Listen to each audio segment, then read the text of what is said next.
Live everywhere. Daily Co's Radio on netrootsradio.com presents David Waldman. Kagro in the Morning Show.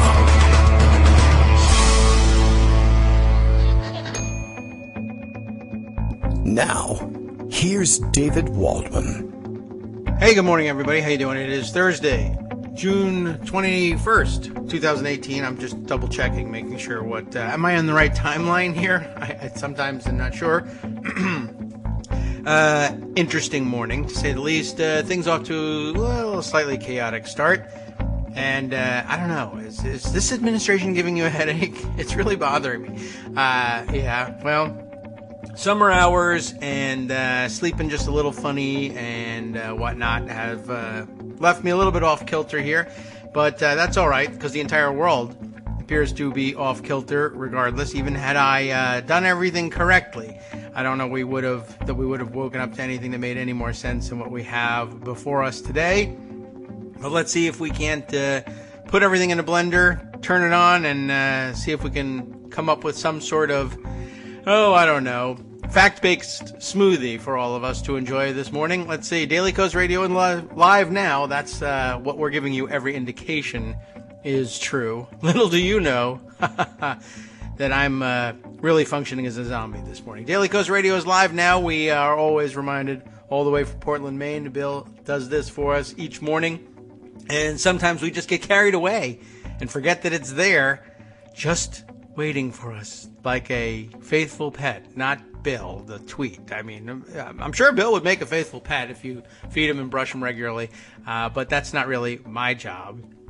And I would pet sit for him for a week or so, I would guess, at the outside, but really after a while, he really he needs to be in his own setting. You know what I'm saying? He gets homesick. I get tired of pets. That's the way it is. Anyway, Daily Coast Radio being live now, I should let you know the Kagro X, that's me. Hi, good morning, everybody.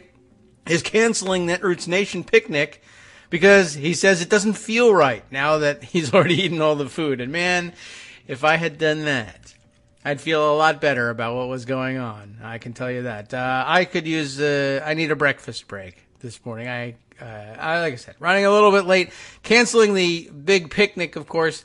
I think that was the big letdown in Donald Trump's day. What did they do with all of that? And I wonder whether, I understand that they were grilling steaks, lots of them, because a bunch of Republicans were coming, and they like to eat red meat when unnecessary to own the libs. I think that's actually a thing that they do. But they grilled a ton of steaks for this. They were having a congressional picnic. Why they have that, I am uncertain. But I'm sure at one point it was a nice thing to do. Now, not so much. Were they inviting any Democrats to that picnic, or was that a Republican picnic? I'm not really sure. Honestly, I don't know. I'm sure that that's an annual event, and under normal circumstances, people in Congress, whoever they are, come and have probably steak. And Trump is doing a lot of things this way, where he's just saying, I'm just not inviting any Democrats. State dinners, who knows what else, but breaking all precedent in every area, and usually not in ones that make us feel proud about our country. But anyway, he canceled it because things just weren't right. I did see somebody tweeting about this yesterday that, it was a little bit odd, because some of the other things that he didn't cancel because things were so important and he really had to sign that fake executive order. There was a real sign, a feeling of crisis, I think, at the White House yesterday. And that's all you're doing. People who are out there creating the pushback on the crisis. The crisis is real. It's just not the one that the White House felt yesterday. The crisis is, of course, on the borders, where they're pulling all kinds of insane stunts and really just trying to ratchet up, I think, the pressure against certainly the pressure against the immigrants, but against all who support them as well, to try and create this sense that, there's going to be real chaos in your lives, your daily lives. But it came back to them. And that's what bothered them. There was a crisis in the White House that they felt, hey, pressure's being exerted on us and we have to do something. The whole world was up in arms over the family separation policy, and he eventually had to cave in and do something, even though that thing he chose to do, obviously he designed it this way. Give me something that will relieve the pressure on us, the international pressure against us, without actually doing anything. And it was fairly easy to predict that would be the outcome. And he obliged. He absolutely did do something that was worth nothing, either to us or to the migrant families. But it was interesting to watch them feel like they had to do something, even fake, on immigration, and then cancel their picnic because of the grave import of the whole thing, but not cancel going over to speak to the Republicans, not cancel a fundraiser, not cancel a rally. All of the things that didn't get canceled were as telling as anything. And honestly, I don't know what we were supposed to learn from canceling the picnic. Plus, they grilled all the steaks, which the reporters in the White House were noting early in the day were just smelled terrific. And it was so wonderful. And I'm sure nobody who was trying to seek a better life in the United States would ever want to have one, because who cares? So great symbolism in it. Don't know what they did with the steaks. I thought it was a good time to buy stock in like Heinz ketchup or something. He might have holed up and just eaten all of them. I don't know. Bill says I did it, but I didn't. And, well, let's see. We'll move on with things here. Greg Dworkin is here to try and give us some structure for the morning. That's useful. This is where you really have to come from. You have to step back and look and see who Donald Trump is. And he told us at the rally yesterday, which is very, very convenient. Yes. You know? He said, you ever notice they always call the other side the elite? Did you hear this one? No, I'm way behind this. What's this? You ever notice they always call the other side the elite? The elite. Why are they elite? I have a much better apartment than they do. I'm smarter than they are. I'm richer than they are. And I became president and they didn't. What? Really?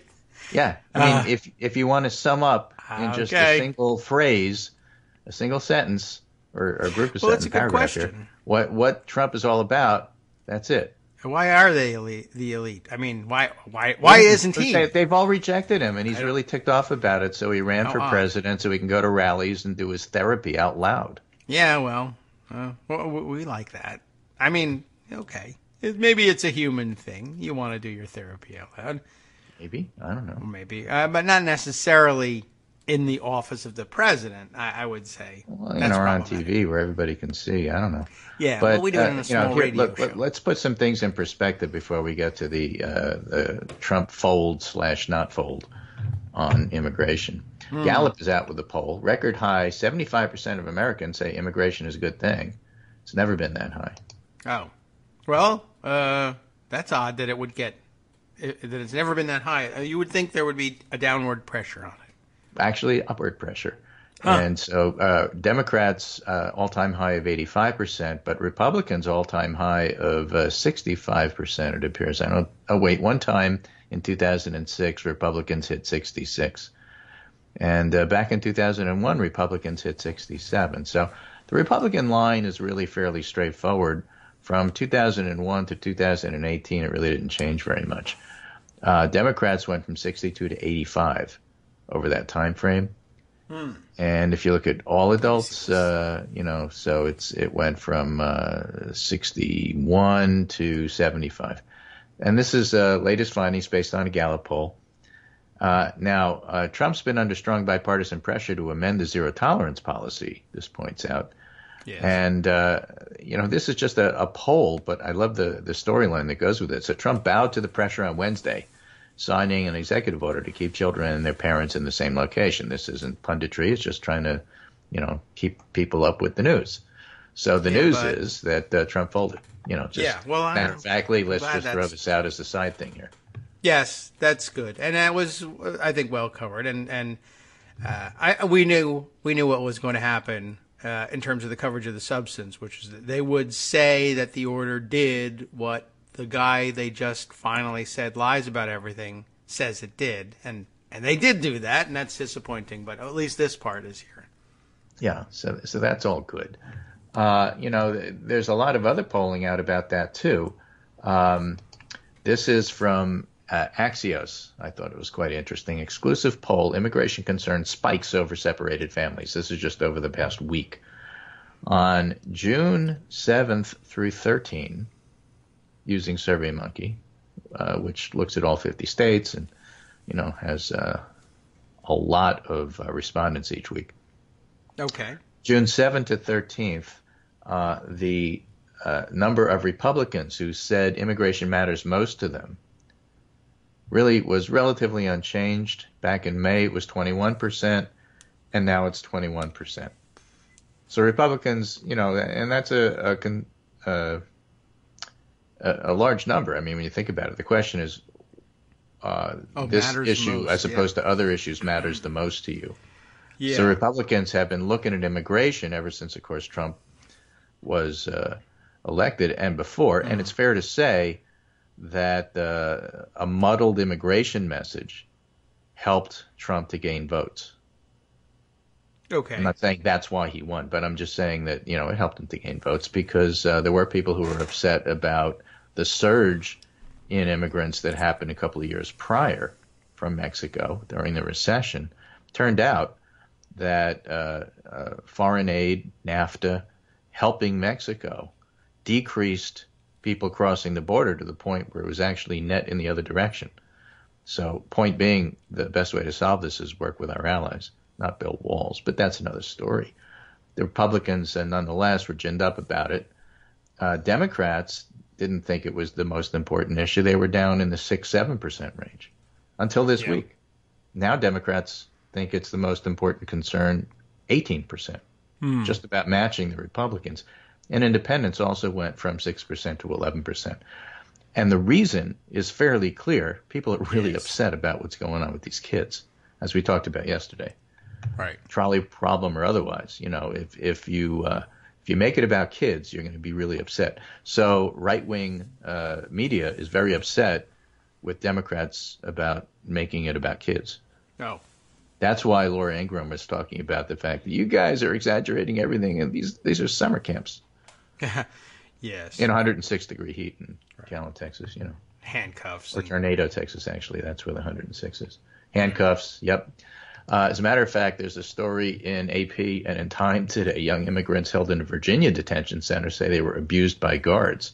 This is like an Abu Ghraib, except for teenagers. Interior of the Shenandoah Valley Juvenile Center in Staunton, Virginia, where immigrant children as young as 14 housed say they were beaten while handcuffed and locked up for long periods in solitary confinement. That's the claim. This happened a couple of years ago, so this was back in 2016. Obama was still president. This isn't about Trump. It's about where these kids are housed. Yeah. And that's part of the reason why, people want to know why aren't media outlets allowed to go take their own pictures? Why aren't they allowed in these facilities? Where are the girls? Where are they being held? Yes. And so, the fact that Trump did anything yesterday with an executive order, which we'll get to, doesn't really change those questions. Why aren't media allowed in to watch and look and see what's going on in these facilities? Right. Why aren't senators? Senators weren't allowed in. I mean, you show up, they don't let you in. They get the local sheriff to run you off. Why aren't people allowed to take their own pictures? Why are we being offered pictures, especially of the girls from like 2 years ago? You covered this a little bit on the show yesterday. But the description of what happened in this particular juvenile center suggests that maybe, we're not using our best facilities to house these kids. Well, clearly not. By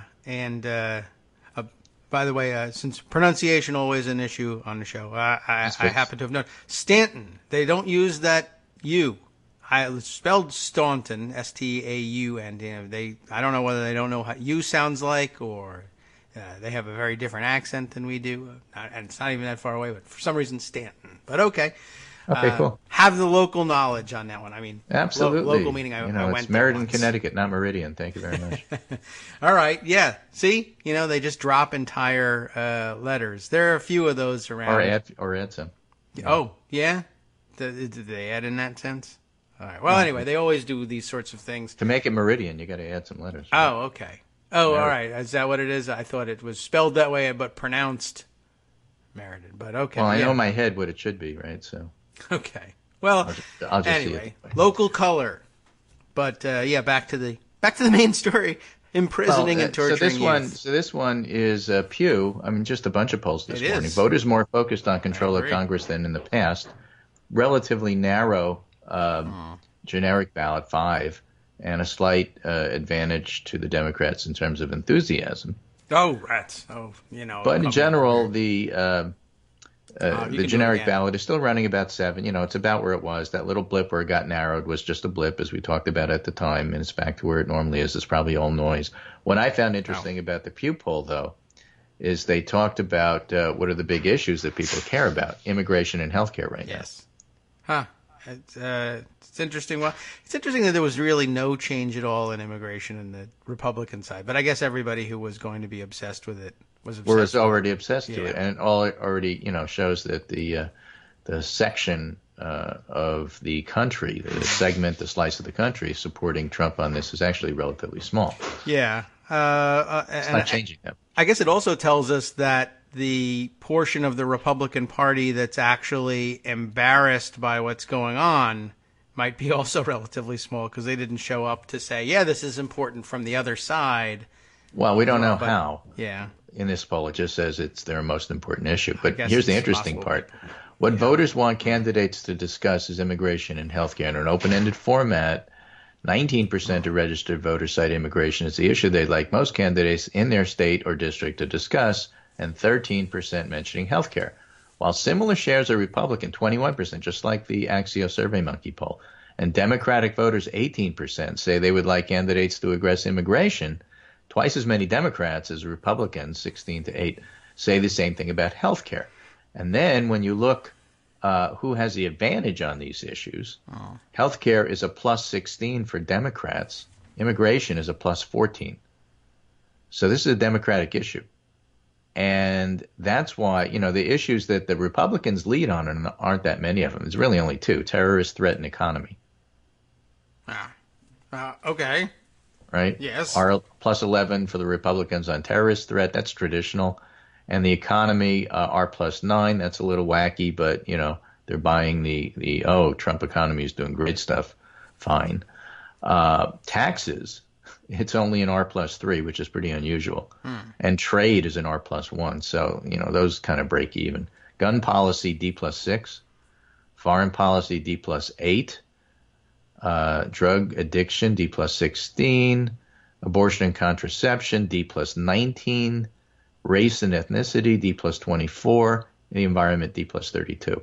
Now, those aren't the most important issues necessarily to people, but, they favor the Democrats on those issues. But for immigration, the thing we're talking about, it's actually a positive for Democrats. That is interesting. And this was conducted from June 5th through June 12th. So the big part of the impact of the kids disappearing and not knowing where the girls are and knowing that there were baby jails, and President Baby Jail was taking credit for it, isn't even in this poll. So I'm just setting up the idea here that I don't understand, and I think I talked about this with you on the show the other day. I don't understand why Republicans are so convinced this issue breaks for them. Remember, Stephen Miller, the Nazi in the White House, said, whenever we talk about immigration, it's a plus for us because 90-10, it breaks in our direction. Yeah, from what? Not from these numbers. What are you talking about? That's the way they feel. That's the way they feel, but yeah. I mean, the numbers don't say that, guys. They just don't say that. Yeah, well, F their feelings. Yeah, I suppose. So what exactly happened the other day? I'm going to point to this excellent Michael Calderon tweet where he says TV was the tipping point for Trump to stop separating families at the border. Oh, TV. Oh. TV. Huh. TV was the tipping point. A person who knows Trump's mind told me the president watches more cable news than most Americans, so he experienced an overdose of the outrage and the media frenzy. Yeah. None of the White House messaging seemed to be helping, so he decided mostly on his own rather than at the urging of advisors, that includes you, Ivanka, that some action was required to change the narrative. So I believe that because Trump watches TV all the time. It's the only thing he does. That's true. And this was cable 24/7 flight, missing flight MH138 or whatever the number was.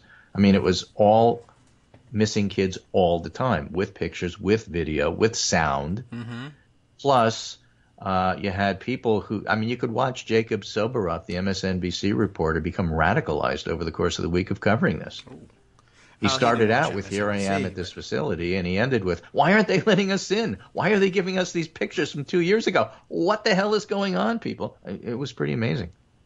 Well, watching. Yeah, and I can believe that, I certainly believe that television can change his mind on things. We know that to be the case. Right. Or it changes whatever is rattling around in that head. Anyway, but it was interesting to see that happening, and like that's a good way of putting it. Television reporters getting radicalized before his eyes, and of course, even the variety of stories, and seeing his cabinet secretaries chased out of restaurants, and there were 14 different stories that the administration told. Changing story. We don't have a policy. We have a policy, but it's not my policy. Yeah. We're doing this because we want to deter. That's not at all what we're doing. Christian Nielsen was on TV lying. Everybody knew she was lying. I mean, it's just pretty amazing stuff. Yeah. And what Trump saw is that it wasn't working. And when he saw it wasn't working, he decided he had to do something. So like in most situations, and here's the fascinating psychology behind this, right? Okay. Trump creates crises and then convinces himself that some superficial thing that he does fixes it. Yes. So he has this executive order, which raises as many questions as it, quote, solves, end quote.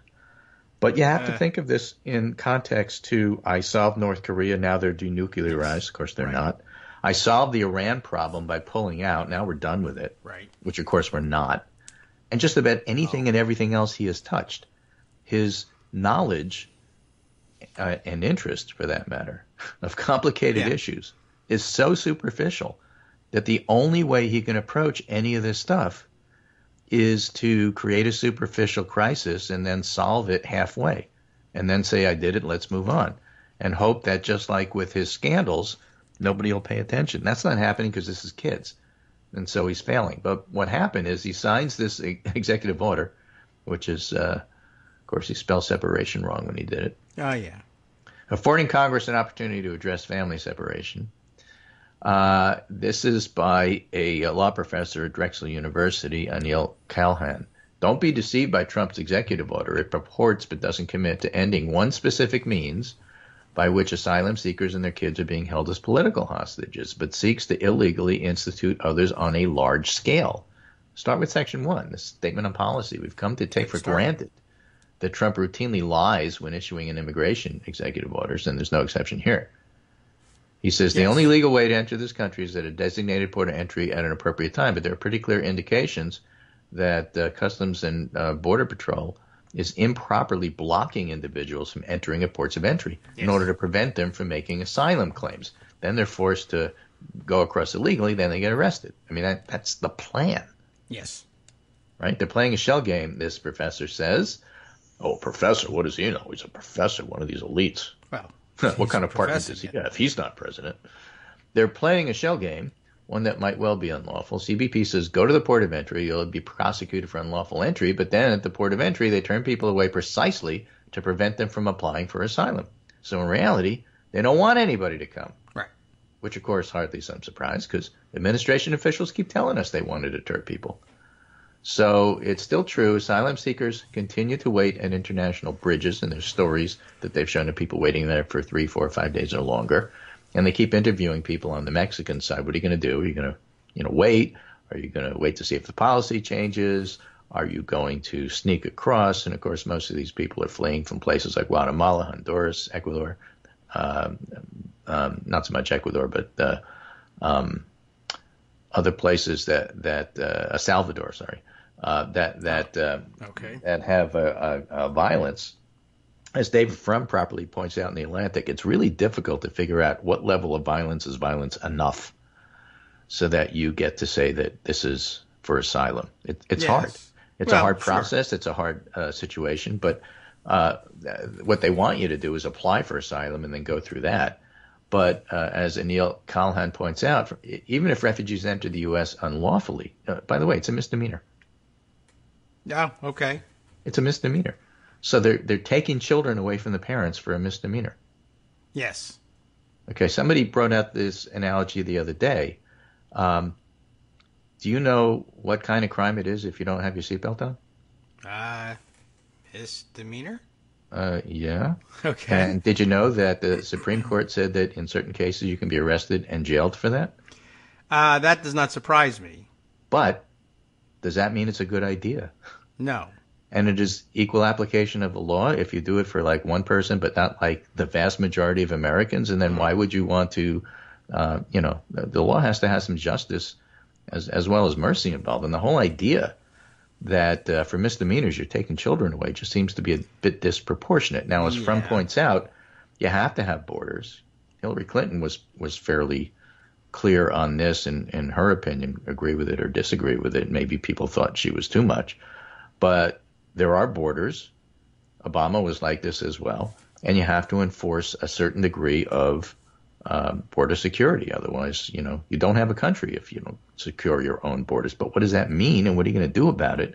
And what kind of proportionate response is it going to be? And who is it going to be directed at?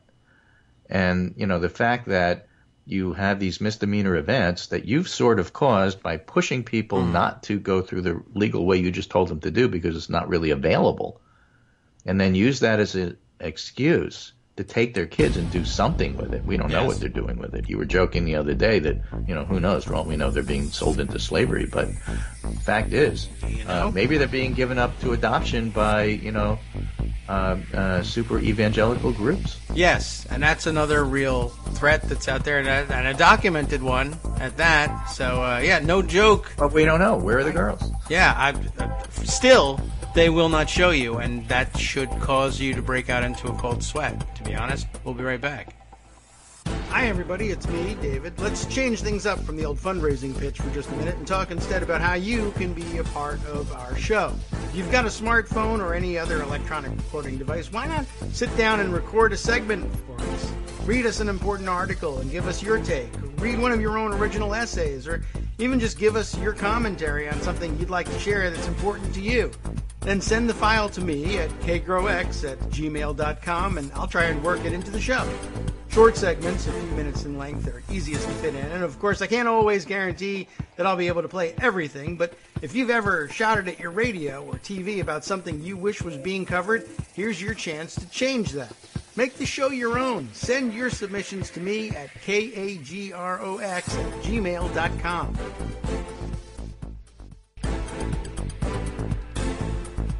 Welcome back to the Kagro in the Morning Show here on Netroots Radio. We are still with Greg Dworkin, thankfully, giving us structure to the day and catching me up. I'm in a fog. I was busy last night, so all of the end of the day stories that I can usually gather up and prepare for the morning flew past me as I was paying attention to the other people in my meeting. It's very boring. But okay. Anyway, so thanks for catching us up here where we left off in the middle of Anil Calhan's tweet storm. Well, he's just pointing out that the whole idea that Trump claiming that this is all about law and they just have to follow the law is BS. First of all, Kirstjen Nielsen claimed there wasn't a policy, it was the law. There is no law, it was the policy. Secondly, if you're going to claim that you have to follow the letter of the law, you better follow the letter of the law about international treatment of refugees. Not in their minds, of course. International law is not in their minds, stuff. Exactly. But that's what I'm saying. So don't give me that excuse. Oh. This is a deliberate thing that you've decided to do. Excuse me. Now, this piece is from Aaron Blake, not exactly a constant Trump critic. It's in the Fix in the Washington Post. And the headline highlights the whole issue here. Trump and Kirstjen Nielsen's embarrassing surrender on separating families at the border. I like that. And talks about the fact that they've lied about everything. That is and so you had to go back and embarrassingly, completely just ignore everything that you insisted was true just by doing a complete flip-flop. Yes. Ha. They did do This that. is such a course reversal that just 2 days ago, the White House was saying it wasn't even on board with Congress pushing a standalone bill to fix the problem. And we'll have to talk about that, too, because Congress actually has a couple of bills coming up, and we really don't know what's going on with it. Did we talk about the fist fight on the floor? That almost happened? No, I usually only hear about those happening in, the Korean Parliament or Nepal. What happened here? Well, Mark Meadows and Paul Ryan started screaming at each other yesterday about what was actually going to be in the leadership bill, which is the moderate bill. Oh. Apparently, Mark Really? Meadows felt that Paul Ryan had reneged on a promise he made to the Freedom Caucus, who, of course, are the ones that run the Congress. He did. Because Paul Ryan is too chicken crap to simply cut them out and make a deal with Democrats, which is what he should do to control them. But he doesn't, so they control the Congress. And apparently, Meadows felt that he had been promised that whatever the, quote, moderate bill, end quote, said, there was going to be a line in there that said that DACA recipients or certain recipients of a path to citizenship would not be allowed to offer similar things to their parents. Okay. And it wasn't exactly written that way, so he started screaming at Ryan, and Ryan was screaming at him. Yeah. And, the bottom line is that means the Freedom Caucus people may not vote for the moderate version of the bill. Mm-hmm. We already know that the severe bill, to use Mitt Romney's language, won't pass. That's the Goodlatte bill. And the moderate bill, if it doesn't get support from the Freedom Caucus, won't pass either. Yes. So Jeff Denham was talking about, well, I have no problem working with Democrats, and they may get back to that discharge petition thing. Oh, well, it's still sitting there. Doesn't expire. Yeah. Right. So, all of that is how that may play out today. But in the meantime, at this point in the week's worth of immigration stuff that was going on, it's a good reminder from Aaron Blake that at that point early in the week, Trump didn't want Congress to fix it. And then all of a sudden it's Congress's job to fix it. Yes. Then he goes to Congress, talks about everything except immigration. He's there basically to make fun of Mark Sanford. And three Republican congressmen who were there on the record are saying that Trump lied about what happened there. Oh, Sanford? Trump said we had a good time and everybody was, clapping and they laughed and they all thought it was really funny. Oh, yeah, world record. And Justin Amash and at least two other people said that's not what happened. Ryan Costello, and there was a third one who said that's not what happened. It was embarrassing and we hated it. Oh, that's not only wrong, but it's the opposite. That's interesting. It's not just the opposite. They said so in public. I mean, the point is that there are really people in Congress who happen to be Republicans, who have R after their name, who actually publicly are breaking with this president on things great and small. You had 12 senators writing before the executive order that you had to do this. They wrote a letter, Orrin Hatch and others wrote a letter saying you have to do something about this. You have congressmen on the House side who never do this, who actually dare to contradict Trump in public. And not in a complimentary way. I mean, that just about never happens. That doesn't mean that all of a sudden they all turn to Democrats. But, if you're going to have a break with Trump, it has to start somewhere. I guess so. This is the issue, and this is the public example of how that happens. Are there? Well, I guess we could look it up. But, do you have is there an article? Which one of these things has these guys' names in it? Abby? Abby will go find. She Abby, wanted go to to my criticize research Trump in public, too. And that's okay, but she's a Democrat, so it doesn't count. I'll see what I can find. But I'm curious, do these happen to be three people who have already had their primaries? That's entirely possible. Yeah, I mean, there's been a lot of primaries, so very likely. I don't know whether it necessarily explains the thing, but if I put on a tie and write it up nice, I could probably get on TV with it. It sounds truthy. Let's see. Justin Amash said Tuesday that President Trump's attack on Sanford was classless. Yeah. Ryan Costello was the second. I don't know who the third one was, so we'll have to find that. But I'm just saying that just to paint the picture. No, it's a great of the whole atmosphere right now. That's a good word. The Republicans are very unhappy with Trump. They feel like he created this problem himself, which he did. Yes, right. He within about 6 weeks, then had no solution for it, then made them the problem because they didn't fix it. Now they're stuck today with coming up with something as a fix that doesn't seem to be working and isn't going to pass. Right. And so now Paul Ryan looks, dare I say it, more lacking feck than ever. Feckless. Right. And he's going to have to go feck himself. And what's supposed to wants happen? a little more feck. Yeah. I don't know nothing. I don't know. Trump doesn't Trump want says anything. he's fixed the problem and moves on, and he's dropped the mess on the That's what they Republican should House, say. and they're supposed to fix it, and they have no clue, and he's not helping them. True. Well, yeah, he was never going to do that. And maybe that's the thing to do is to say, They you know, said, we no, were no, going to... no, no, no, Trump, you have to help us. You have to help us. Let's have this public thing. Let's have this public discussion with the House and the Senate. Yeah. And we'll talk about this so the people will see that we're all working together on this. So he invites them up there, and he has a public display of making them go around the table, congratulating him on various and sundry things that he really hasn't done, but he wants to hear praise from them. Oh, And that was it. He didn't get place, any guidance. He didn't tell them, I like this bill, but not that bill. I want to do some arm twisting and try to get people to vote. He did none of that because he's Trump. He doesn't do those things. It's all about him. I'm busy. I have 15 minutes to give you, and then I have to go to a rally, you know? So they're stuck with this today, and the spectacle of how this plays out today is akin to Mark Meadows and Paul Ryan screaming at each other yesterday on the House floor. Yeah, I was looking forward to the fist fight details, but I guess they just came close. They came close to blows. That's, yeah. That's the way that Jake Sherman was describing it. Of course, the other thing you'll find is amusing is that they were in a hurry to get everything together. Yeah. So when they were putting together this moderate leadership bill, they kind of made an error. No.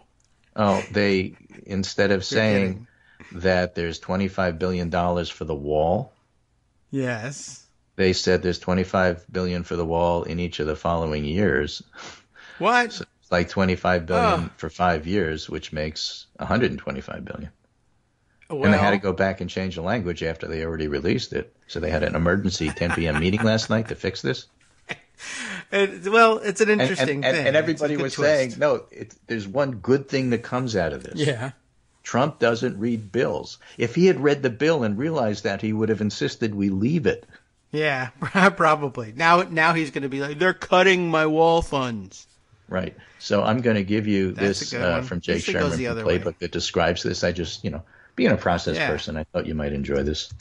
So there that is at the very end there. All right. Can't make it up. The House Rules Committee, which sets parameters for the debate of bills, had to meet last night in emergency session around 10 p.m. Sure. Because one of the immigration bills coming up for a vote today allocated $125 billion for President Trump's wall instead of 25. The bill said $24.8 billion for each of the fiscal years 2018 through 2022 instead of over 5 years. They said this was a drafting error, which will be corrected in a procedural vote. They're lucky no one told Trump. He probably would have wanted to keep the text as is, says the piece. Probably. It's probably closer to the actual cost of any wall if it were to really be built anyway. So maybe they were just looking to avoid fights over cost overruns. But well, these things happen when you're in a hurry, right? I mean, that's part of the point. Usually it kind of goes the other way. They do stuff like, oh no, I allocated $2.5, or some. They make it horribly underfunded. I've never really seen it go. I'm sure it has happened. It's just a drafting error, so it could be anything, and at random it'll either be too much or too little. But good story, and indicative of how everything goes here. I think rather than suffer through another day of failed votes that, once again, the storyline comes out that Paul Ryan can't put anything together. I'm amazed they went forward with it. I guess he just has enough members of his caucus who really want to have a vote, even if it fails. But they probably should have said, the president fixed it yesterday. He said, and only he alone can fix it. He signed a thing. We don't need to vote. I mean, It said all over it, well, Congress still needs to act, but you just say, no, it doesn't, or no, we don't. Well, these bills, don't forget, these bills are not there because of the current children are missing crisis. These bills are there because the moderate Republicans who were worried about the November election were worried about DACA, and they forced, via the discharge petition threat, to make Paul Ryan put these bills on the floor. And he said, all right, well, if there's a moderate one, then there's going to be a good lot one. You have to have both. I'm not going to just do one. And they said, okay, fine. Right. And that was the compromise in the compromise bill. That's why it's there. This had nothing to do That's true. with the children's crisis. And then they used it as a vehicle to say, okay, we're doing something. And the problem is, of course, that Trump's executive order didn't solve the crisis. Trump created the crisis. The bills don't address the crisis, but they're stuck with them now. And now they have to justify why they're there. And then what? And so now they're fighting over long-term immigration policy, which, by the way, isn't easy and was never going to be resolved over a day. Hasn't been resolved over a decade. Right. No, that's a good point. I forgot that portion of the backstory to how they find themselves having this near fist fight to begin with. And it's a good point. You can forget about that and lose it very easily in the intensity of the last couple days. How could this not be about that issue? Well, Good luck. they were already in trouble at all, and I think there's time. kind of an add-on to the quote moderate bill to just try to cover it at least for a little bit. And that's how far behind they are in Congress. But you can't expect Congress, honestly, to react to things within a day or two. It's just not how the institution works. No. I don't know. But Trump does. He doesn't know that.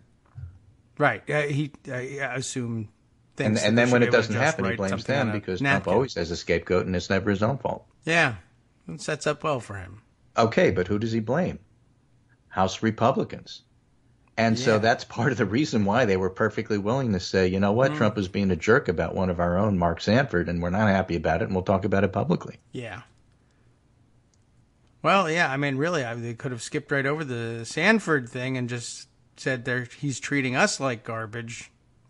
But so I guess he had a few friends left who just took personal offense at that, and they added that in there as well.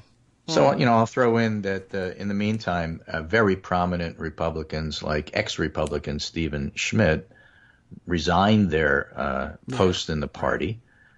Stephen Schmidt wrote, he's been anti-Trump for a long time, definite never-Trumper, apologized for giving us Sarah Palin, and says, from now on, I'm an independent who's going to vote Democratic.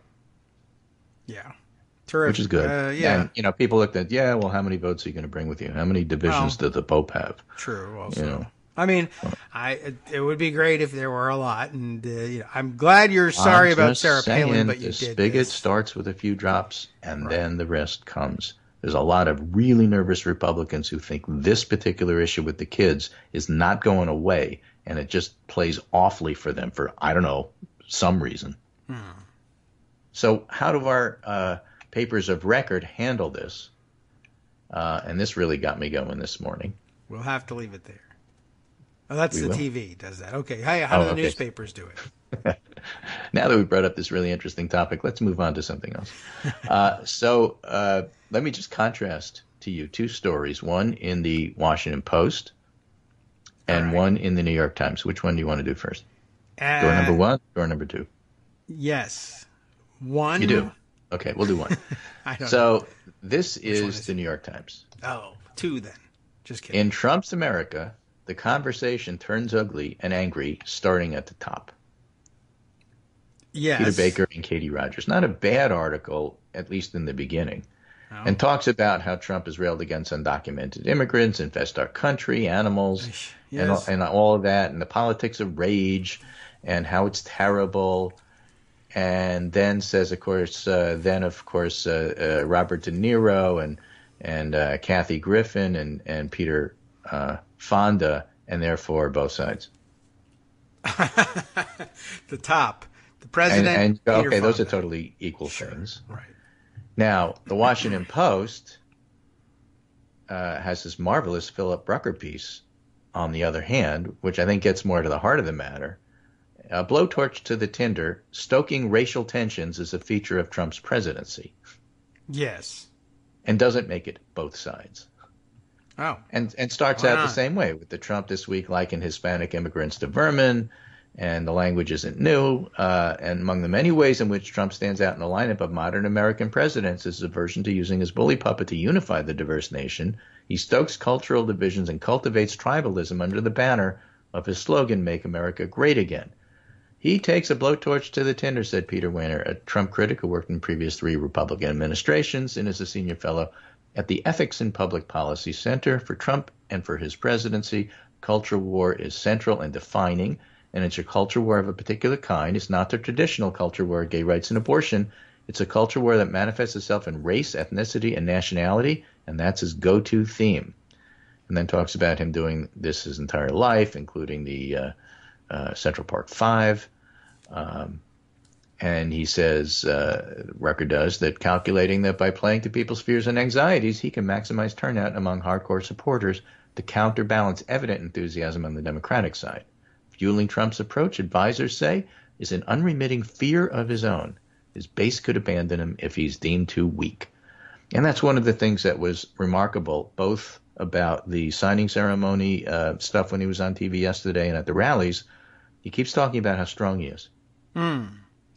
I don't want to be weak. I can't be weak. Right. I had a choice of being weak and being strong. Maybe I'd rather be strong, but I had to be weak on this because strong and weak, and I don't know any other adjectives, and everything is either strong or weak, and it's not like it's black and white, but it's black and white, and I'm white. I mean, it's just yes, it's just bizarre stream of consciousness stuff. Yes. Well, it always is the case, obviously, with him. Somehow, somewhere along the way, you were declared wrong by Armando, although I'm not clear on exactly what. But how would you like to spend the last few minutes of your broadcast week finding out? Oh, I love Armando. Okay. Let's pretend I'm Mark Meadows and he's Paul Ryan. Yes. Let's see what happens. All right. Armando, comb your hair into a widow's peak and give us a call.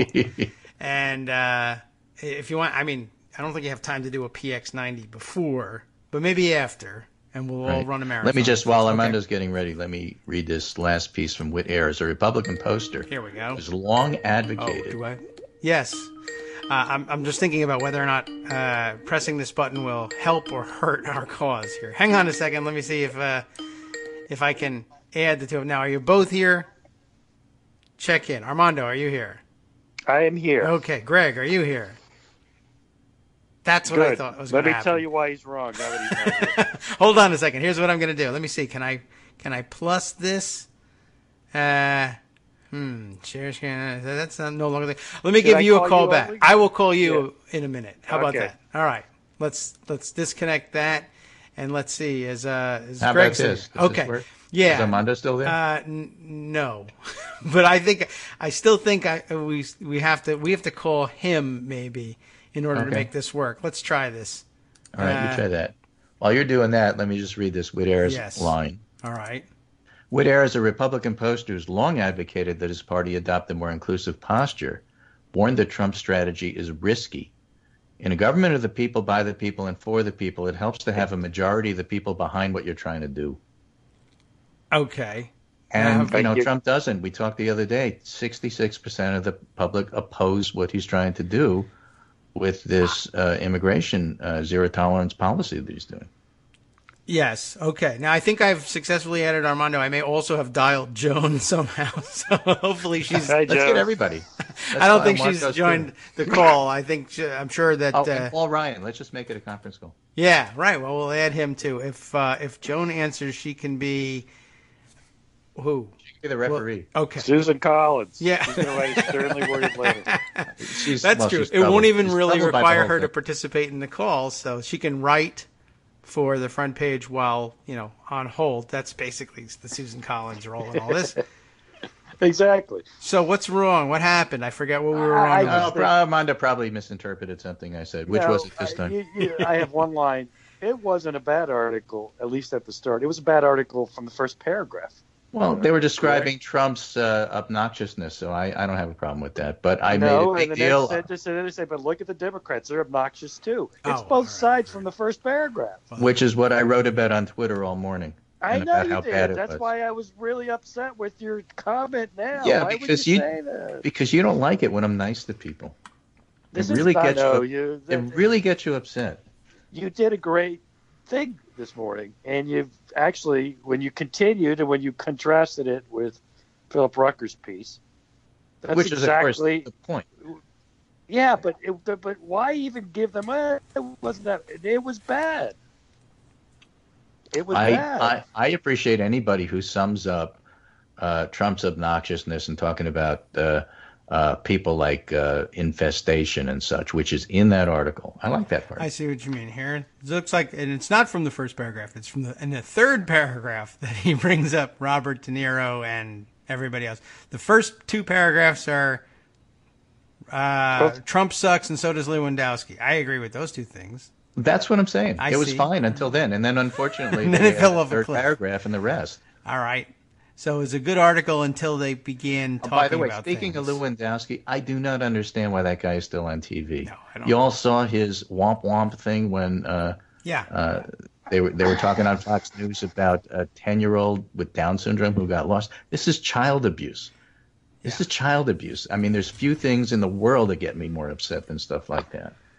And he thought it was just another thing to, Yankees Red Sox game. Let's just dump on the other side. That is what America is seeing, and that's why Trump had to change what he was doing. But that's what's wrong with the New York Times article. Because Trump is every bit as bad, worse than Lewandowski. Oh, he's everything we ever said he was. And to give him the benefit of that, and not just flat out say that he lied, or that he's a racist, or that he's doing this on purpose, I agree. It should be in every article. But, I honestly still think at this particular point in time it's more the editors. And if I blame anybody, it's not Peter Baker who wrote the article, it's Dean Baquette. No, listen, Peter Baker's actually a good reporter. Let me tell you what he's bad at. Covering Trump. That's a huge part of the job right now. Well, it's right now he's not, but as I said, in normal times, he's a very good reporter. Yep. This isn't normal times, and he can't adjust. Now, Dean Baquette is never good, and is going to be the death knell of the New York Times as the paper of record. I think we're getting there. Don't you guys think that people just have a lot less respect for what the New York Times is doing? Yep. At least of his political reporting. No one thinks of it as a leader on this. I think the whole cult of Haberman has really suffered. Daniel Dale from the Toronto Star, put those side-by-side things just like I did this morning. Yeah. It was funny. And it was funny because after he pointed this out, look at these two side-by-side. Philip Bump from the Washington Post said, here's the link to subscribe to the Post. That's very smart of Bump. And it was. And I said, totally good idea. Do it. I said, I don't know if it was funny, but to me it was funny. I said that all the Times hate that came from everybody yesterday. So I felt like my cult band has finally gone big. They've sold out. Everybody hates the New York Times. And I said, I've got to find a new thing. Yeah. Because now everybody likes them. Just rename it Nickelback. Yes, exactly. Well, and in that sense, I push back against you, Greg, because we need to discredit the New York Times as the paper of record. I know Trump does it, fake news and blah, blah, blah, but the reality is the New York Times gets leaks from people, and maybe this is their trade-off for getting those leaks, as someone in a different context puts another egregious act by the New York Times. Right, which was the not putting the Stephen Miller transcript up. Right. Or or the audio for that matter. Let me explain shortly. You're a journalist. Everything the default rule is everything you say to me is on the record in any medium. Yes. If you know I'm recording you, I'm going to use that recording. Period. That's the rule. If you as a person speaking to the reporter don't want those rules, here's your choice. Don't speak to them. Once you agree to speak to them, you've lost control. Or you can negotiate. I completely agree. They're the most charitable way to look at that is the Times says we screwed up in making that clear, so we're going to honor their request. I think it's a terrible decision. But that's not even screwing up. Are you going to? Is there going to need to be a full disclosure statement here? Sign this so you know your rights source. No, what we need is a bloggers ethics conference. But I think what happened is that they have this very popular podcast, and I don't right, but people listen to it. Well, people seem to like it. I don't imagine why.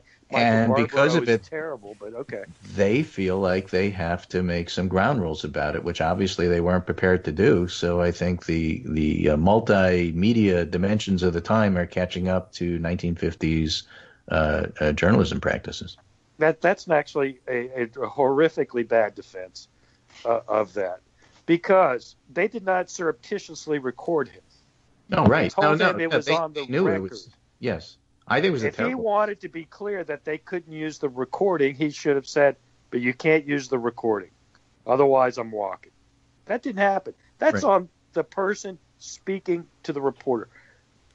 To top it off, Greg, where was they asking for permission to use stolen emails?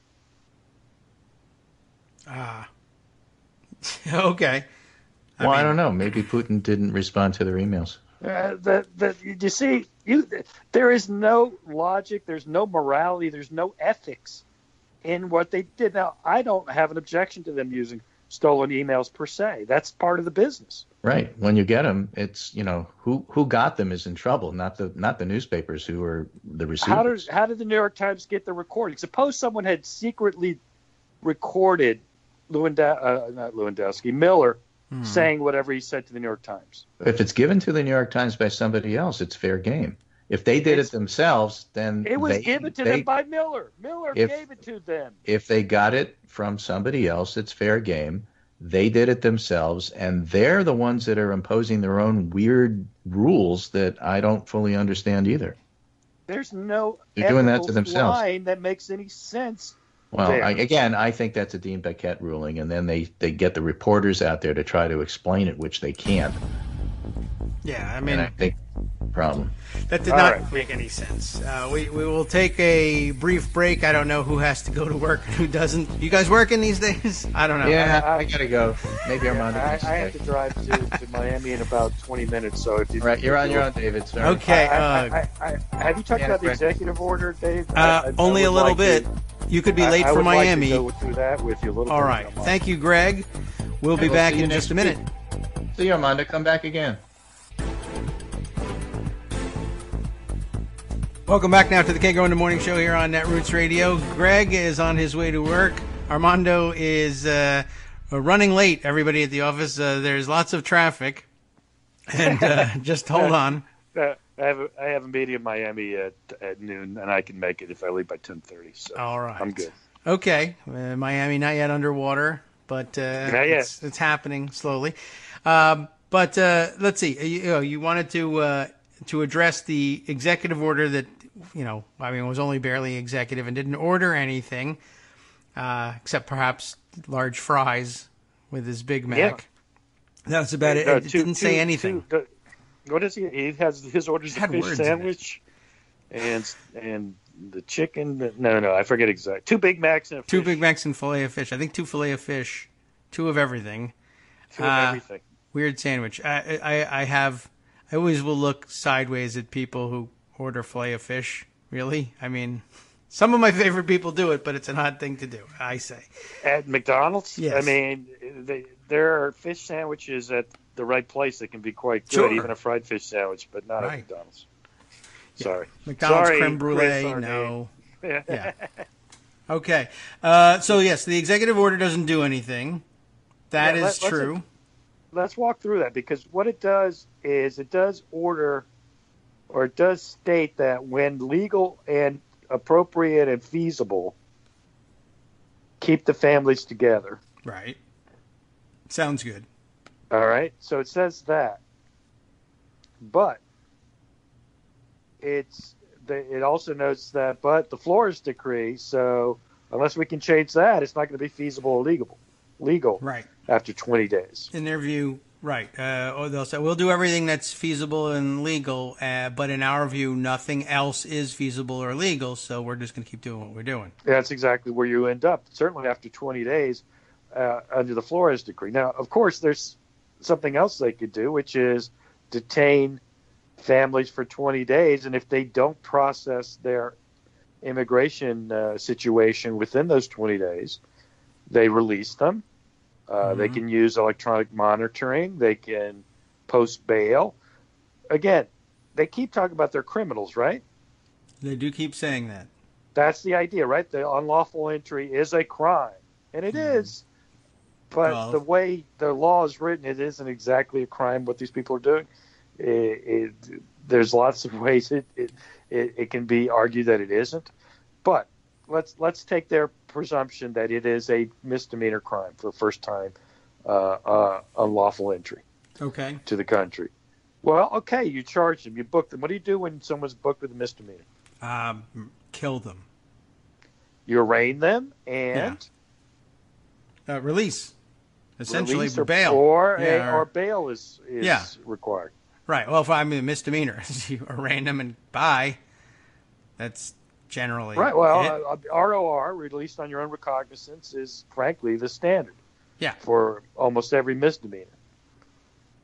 So we're not doing that here. We're not. This is a no bail offense, according to Trump. Mm-hmm. This is a no. Paul Manafort, of course, was arraigned. Yes. And posted bail. Right. And had an electronic monitoring. Yes. He violated the terms Went of to his the bail. Hamptons. Yes. Right. He was found to have violated his terms of his bail, and it was revoked, and he went to jail. Yep. Well, these people who are committing not felonies, misdemeanors, are not even getting bail. They're not even getting electronic monitoring. They're not getting anything. Right. That's that's a violation of due process. Violating terms of bail. I mean, I think everybody knows the story, but I can't let you New York Times this. The violation of the terms of bail wasn't he didn't report into a court officer at the right time or hour. He went out and tried to obstruct the case and committed more crimes. Witness tampering while you're out. Like if you rob a bank while you're out on bail, that's violating the terms of your bail. But so is maybe not showing up for a court date, and they're not the same thing exactly. This was like, not only did I violate the terms of my bail, I'm giving the finger to cops and throwing rotten tomatoes at federal marshals. Yeah, you're gonna get rounded up. Yeah, absolutely. I mean, this is my point. But the crime, the first offenders commit a misdemeanor by statute is a misdemeanor, subject to punishment of up to 6 months in jail. But you're innocent until proven guilty. Mm-hmm. All right. Of the other thing. Right. So they could, on the criminal part, they could ROR you. They could ask you to post bond. They could ask you to do a number of things. Yes. Could LOL you, for that matter. but they choose not to. So if we're treating it like a crime, then let's treat it like a crime.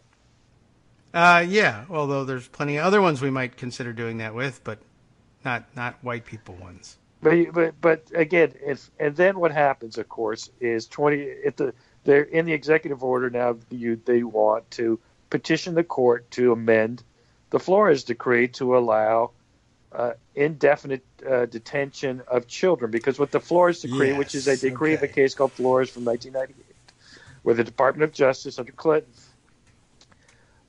entered a consent decree that they would not hold children in detention for more than 20 days. Yes. Okay. All right. And after that, they need to be released with conditions, bail, whatever, but they're released. The parent has to be, because the child obviously didn't commit the crime. Though I guess you could argue the 8-month-old committed the crime, right? Sure, why not? I would, if I were there. Certainly Trump would. So here you go. All right, so this executive order says this, so that you have to alter the Flores decree. Well, what happens when it's not altered to Trump's satisfaction? Which it can't be, right? I mean, there's no way that the court's going to alter it to allow indefinite detention. That's basically just vacating it. Yeah. Vacate the Flores decree is what they would want. I mean, I guess you certainly could worry, hey, the complexion of the judiciary has changed enormously since the 90s, and sure, they could vacate it, I guess. We make that argument all the time. The Supremes could just do whatever the hell they want, yeah, presuming the Supreme Court can't vacate a decision that's 20 years old. It can reverse a precedent going forward. But that particular case can't be reversed. Right. Well, they're finished with that. They could. I mean, you could come up with a ruling that throws the validity of that settlement in doubt, I suppose. A new law could overcome it. Mm-hmm. A new law could overcome it. A legislative fix, but the executive branch by itself couldn't. It would need a law saying, that Flores case we're overruling by this legal decree of the legislature. And even that's pretty iffy. You'd have to say it doesn't actually apply to the actual parties in that case. We're just overturning it as going forward requirements of the Department of Justice. You can't go round up and arrest Flores at this point. Yeah, you can't go around. Exactly. I mean, those are and anybody who might have been in the class at the time. But again, it's somewhat complicated, but okay, maybe you can do that. But what's going to happen is the Flores court is not going to satisfy Trump. And then what? We're back where we started. They'll start separating families again. Yes, I suggest that they. My fear is that they never stop. I mean, I don't see why they would. Maybe. Well, that gets to the third point, which is they actually have not. There's nothing in the executive order about reuniting the families that were separated. True. During this period of the Trump separation policy. Mm-hmm. So the hostages are still there. Yes. And this feels very much to me. I mean, it's not an exact parallel, and it's an area that I didn't expect to explore today. But it makes me think of the vague but good sounding promise that during the transition. Oh well, the Trump organization won't do any more international deals, which very quickly morphed into, well, this one was already in the works. We're not doing any more international deals. And then when they ran out of things that were already in the works, they started doing more international deals and said, what did we say again? Did we say that there weren't going to be any? I don't think I actually said that. And besides which, if I did, this isn't an international deal, but it's in India. Right, but still. What? What do you mean? That doesn't make any sense. And I think they'll just do the same thing with these. India. Yeah. They're liars. Yeah. That's the basic problem with it, is that I watched all the reporters yesterday say, see, we got it right this time. He's a liar, he's a liar, he's a liar, he's a liar. All right? What next? Okay, he just signed an executive order that's going to fix this. He's lying, though. Don't you see? You just said he was a liar. And I know, but he just said that this thing fixes it. I know, but that's exactly right. He lies about everything. We just got through with this. Well, not this. This is in writing. Why, you can't write a lie? Are you kidding? No. The president wouldn't just issue an executive order and ignore it himself. He wouldn't. I don't know why you think that's the case. And I mean, it's not exactly that. Well, he's going to honor the written word. It's just that the word is written so that there's nothing you can do with it but continue the current policy. And so in that sense, it's sort of a lie, but he's not just ignoring what he's ordering. Not yet. Not yet. What we don't know is, A, whether it means anything, and B, if it accidentally turned out to mean something, couldn't he simply say, what if he picks up the phone and says, listen, ignore the paper. Doesn't matter. I did it for show. You keep doing what you're doing, and as long as you keep senators and newspaper people out and the windows painted black, what's your problem? You're going to be able to do whatever you want. I've bought you. It might be 6-7 days before the press catches on, but in the meantime, think of how many more hostages you'll have. Why not do it that way? I think of no reason why he isn't doing it now. I think that's all true, and the fact is that when you read, they said the things about he did it before he actually had done it, and before they actually read the piece of paper. That is true too, and that's a problem all by itself. Another layer of the same issue. A presidential office, which is super important and serious by definition, has said this thing is going to happen. And in all previous American history, that has been taken to mean it's going to happen because presidential offices don't say stuff and then do the opposite. But this one does. And you know that. And I mean, I guess it throws everything into doubt. Like, well, why should we write an article at all? It doesn't make any sense. Why don't we just close the newspaper? There's no such thing as facts. Well, yeah, you're kind of there. And maybe only a few people bothered. There are words you can use, by the way, for stuff like this. You say purportedly. Say that does it. misinformed or Yes, or lied whatever. or falsely stated. This signed an order and that executive order is purports one page. to Just XYZ. wait for it. Yeah, And then you can run it. that's true too. I mean, it was a whole they're trying to get out ahead of things, etc. The president, but there's an awful lot of weird assumptions that they keep reporting every day on sometimes on the opinion side, but increasingly on the news side that this is different. He does everything differently. He doesn't honor the same standards that have allowed reporters to simply quote a president before. I mean, literally, you can't safely quote this guy from an editorial ombudsman perspective. You should be instructing your reporters. No, a presidential quote on something isn't good material. You have to corroborate that like you would with anybody off the street.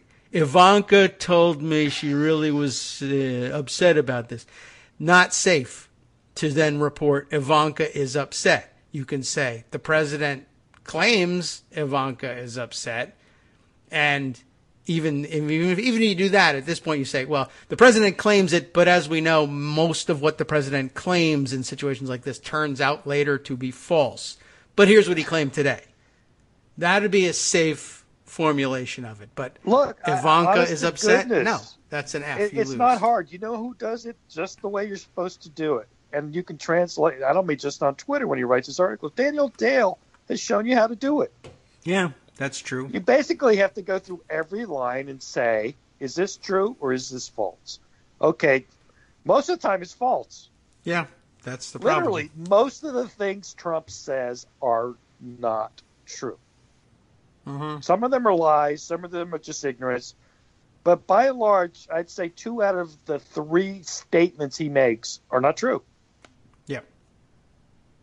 So that's how you have to, when you know this, and you've known this now for 3 years, you have to cover him that way. This goes to my point about the New York Times. The New York Times was always bad, but its badness is so magnified exponentially by who they are covering that they're a cancer on the country, because people treat it still, well, less so, thank God, as a paper of record. Now, I put it to you this way. I read the New York Times line by line the way now or tweet by them, because you can't really believe what they are printing. You can't. Don't you get isn't that true? When you read Peter Baker, if you read, and he was reading that story, you had to go through it line by line, and things were not true. I guess that I haven't done that. I mean, it's true that Robert De Niro said F Trump. That's true. Yes, I heard about that. But Robert De Niro is not a Democratic Party official. No. He's not an elected official. He doesn't run in the party. He's an actor. Yes. He said that at an awards show. But the New York Times reported it as if the Democrats had said that. I assume he's a registered member of the Democratic Party, but there's 60 million of us. And it's just to borrow a formulation from the other side. It's not like he said it to a high tribunal of judges. Exactly. And it's actually, a fair sentiment anyway. Yes. Okay. But again, my point is they're not reliable. Trump isn't reliable. The New York Times isn't reliable. It's not a reliable outlet. No. When they're not quoting Trump or covering Trump or involved in Trump, sure, I'm sure they get the weather right. I'm sure they got the stock market indexes right. They got the baseball score right. But politics is not something they get right. That's not something you can rely on. Well, yeah. Right. I mean, for the most part, the news that things happened is there. It's just, when they try and contextualize it, not even opinionate on it. Is that a word? Opinionate on it? Poor usage. But their little phrase was news analysis back in the day, but now they call it the White House memo, which is where the reporter gets to be a little more editorializing. All right. Well, yeah. I mean, I take your meaning, and again, realizing that sometimes the headlines and the body are disconnected and not even written necessarily by the same person, but certainly you got to be aware of the fact that you're presenting this. The headline's supposed to set the tone. And when they say starting at the top, and the top is President of the United States versus Peter Fonda. The top? The top of what? Okay, exactly. All right, you want to start with Peter Robert Fonda. De Niro? Have I done Peter you a disservice? Fonda. Yeah. My God. That's pretty amazing. All right, well, fine. Robert De Niro, he's closer to the top of whatever this thing that we're talking about is that it includes Robert De Niro, Kathy Griffin, and Peter Fonda. The top of all right, Robert De Niro's the top of the actor's profession, which is a big thing and all, but it's not even, it's not the same top as the president, clearly. But again, all right, it starts at the top. The president of the United States says this, and some, if you really want to stretch the definition, just say Robert De Niro's a private citizen, right? Maybe that's not a fair comparison. But okay, he's actors a public say figure, these things. but he's not in politics per se. Yeah. He's an actor. And not only just not in politics, he's not the chief everything of the United States. Yeah, he's not the chief of the actors who care about politics. That's true, too. He's not That even would be that. the chairman of the board, George Clooney. I'm kidding. I don't know who you would say is the top of the list. He's a guy. Listen, Robert De Niro is one of the greatest actors of all time. Mm-hmm. If and Robert he De has opinions Niro about politics, he's not an official or a public figure in the political realm. Yeah, it's crazy to make those comparisons. That is true. As for Kathy Griffin, come on. I mean, I don't think it's offensive to say she had a show called The D List. That's right, and that was self-deprecating humor. Yes, it was very funny. She's on that list. She was on the D list. I mean, I like Kathy Griffin. I think she's funny. But she's right about where she fits into show business hierarchy. And to be honest, before he was elected president, that's where you would have put Donald Trump. Absolutely. Donald Trump was D list. Yeah. He didn't believe it. He became A-list racist. Yes. That's the thing that's catapulted him. He was a D-list real estate guy. He was an F-list casino guy who bankrupted them. Yes. And he was, an A-list racist. Yeah. It is a stupid and ridiculous comparison. And even if it was, you stick to Robert De Niro. If Robert De Niro says F Trump, what happens? Nothing. Right. If Donald Trump, though, if he were to say, anything, either F Robert De Niro, or when he says things like immigrants are infesting America and their animals, there are consequences. For instance, among other things, vigilante militia types go out and murder immigrants and say that's okay because they're animals or vermin. And the president says so, not because Robert De Niro says so or not. Find me the most conservative actor to say they're vermin or animals. And vigilantes don't go out there and say, James Woods says blah, blah, blah. That doesn't happen. President of the United States is a different kind of thing entirely, and people take them at their word and do stuff. And nobody is going to F Trump. Just because Robert De Niro says to do it. And worse, it's now actual official. David, he's the president of the United States. People say things about the president of the United States forever. That's true. Someone said F George Washington. I'm positive. I'm telling you. It could be. But now, of course, the woman that shouted that at him at the Capitol, I don't know if they're still hunting for her or what, but they apparently have to arrest her as well. Interestingly, the Secret Service says they have to assess her mental stability, which is amazing because are you in the business of evaluating mental stability now? And you're going to evaluate hers? Did they really say that? Yeah, they have to make sure she's not a threat, But she didn't threaten him. No. She said F Trump. Right. But they go, whatever. Did she they said go it in the hallway. Are they assessing mine? Because I've said it 800,000 times in the last year. I don't know. If you say it in a hallway that he's in, I guess they have. No, they're making up a reason to do, something. And that's chilling. I mean, I think there's a First Amendment component to that. I mean, I really do. Sure. I think there it's is. Crazy. Just they, because a president is involved, I guess that makes the point. Because the president's involved, everything changes. Go have sexual intercourse with yourself. Would they be doing a mental checkup? Yes, because they would say, who says that? That's so dumb. Or is it the sentiment? Yeah, I don't know. It's nothing. It's busy work for the Secret Service, who obviously, have their hands full having to assess threats to the presidents, even this one. And maybe they're of a different type, maybe not. I don't know. But nobody gets in the way of the Secret Service, generally speaking. When they say we have to invest, we're not looking to crack down on speech. It's just we're looking to see whether there are people crazy enough to blah, blah, blah.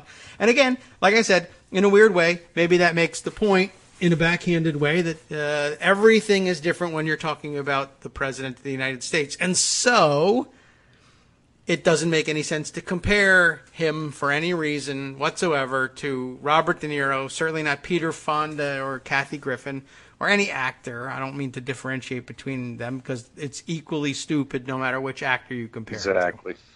Okay. It's insane. Anyway, I've got to run. Thanks for the rant. Yeah, and letting me rant with you because you had your own rant and all that. So thanks a lot. Thank you for helping me find something to rant about because I've been lost today. All right. And it is rant worthy, by the way. It really is. I hope so. All right. Drive carefully. Right. Don't get into any accidents, and we'll check in with you perhaps sometime later on. A lot of Supreme Court decisions came out today. You'll probably want to talk about that too. He really has to go. And I don't blame you. He's already 5 minutes late, and who knows what traffic could be like. Thanks again to you, Armando.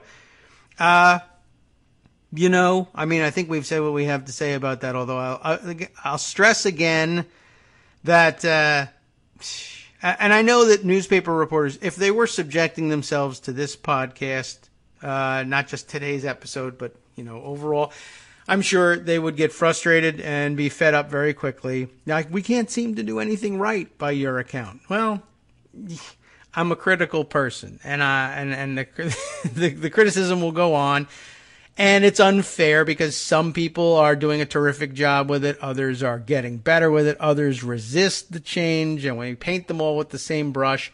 And what can I tell you? You got to have a thick skin about this. But in general, reporting on the executive order yesterday was disappointing, though I knew it would be. And I don't hate you, and I'm not going to cancel my subscriptions to all of your newspapers because I don't have one for the most part.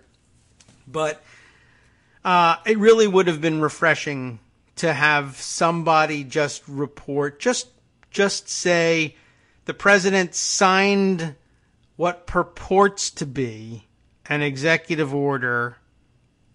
And you have to use the word twice, I guess, purporting, because there's a lot to it. Purporting to fix the situation, which, of course, it doesn't. This is something that purports to fix the situation. And I would say that it purports to be an executive order because there's nothing about it that orders anything either. So I'm not entirely certain that they're really entitled to the style of executive order, but that's not necessarily something you have to really stand and fight over. Although one day in court, someone will be more interested in whether or not it's a legitimate executive order. I'll let them do the footwork on that, but we'll lay that down as a marker. And then really, for me personally, and I think I'm still the only one doing this, I am not 100% certain that I would even say he signed such a thing because, quite honestly, I think he purported to sign what purported to be an executive order purporting to fix the situation. And the big lie is on the fix the situation part, I would say. The intermediate lie is that it's an executive order because I think these are just, like we say, the whole thing is for show to start with. I think he drafts these things in a back room somewhere. He has people who are working on him who really have no business drafting anything that would purport to be an executive order. You need like honest to God, heavy duty lawyers to be handling that, not Christian Nielsen writing up whatever the hell she thinks her staff can put together. And then the smallest lie, but in some ways the most insidious of it, is the idea that, and still unproven here. I say he purports to be signing the purported executive order. I don't know what he's signing. Literally, we just said he lies about anything and everything. So he scribbles and moves a pen across a piece of paper that appears to have some words on them, flashes them at reporters, and then they put out a statement that says what it purports to say. I don't know that he's signing the same thing. Literally. Hi, it's me, David Waldman, your host for Kagro in the Morning, interrupting this little break to say thanks so much to all of you who are contributing supporters of Kagro in the Morning. Thousands of you are downloading the show each day, but fewer than 1 in 25 regular listeners are donating to help keep us on the air. For the money you'd spend on a single 3-minute iTunes song, we bring you 2 hours of great news and entertainment every day, 5 days a week. Patreon.com, Patreon.com makes it easy. You can find us there by searching KagroX or David Waldman or Kagro in the Morning or even Daily Coast Radio in their search box, and you'll be right where you need to be to make easy, recurring monthly contributions to support our show. Once again, thanks so much for your support.